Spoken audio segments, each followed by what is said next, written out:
Ang tawag dito ay lato. Ay, anong tawag dito? Lato sa tungkit. Ha? Pako. Nil. Pako. Kailangan natin yan pag gumagawa tayo ng bahay.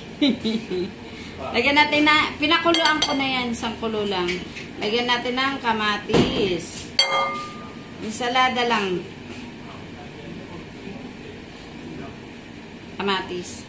Gininto ng kamatis kaya syempre matuto tayong mamuluktot pag ang kumot ay mixi. Okay? Alam niyo ba yung ibig sabihin nun?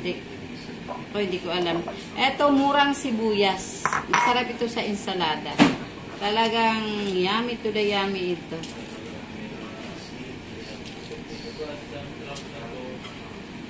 Lagyan natin yan.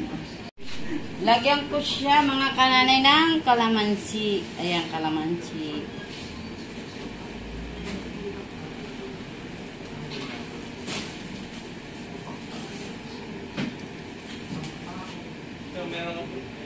Kalamansi.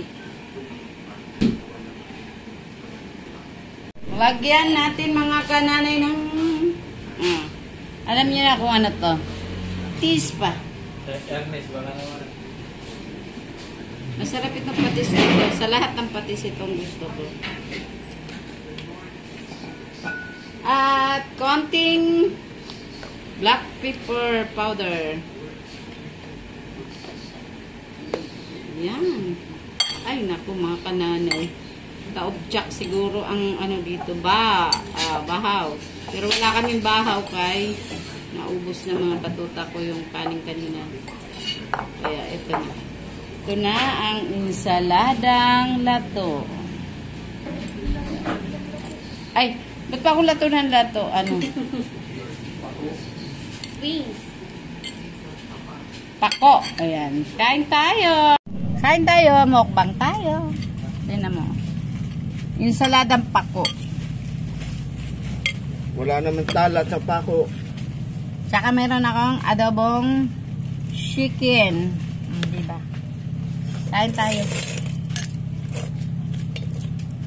May prito pa. May prito pa. Flying fish. Yung favorite ni Mr.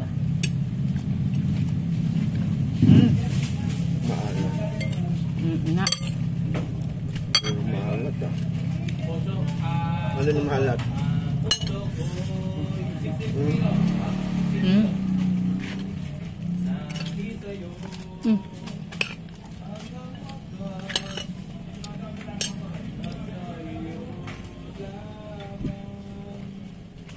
Ano to? Ito maalat din?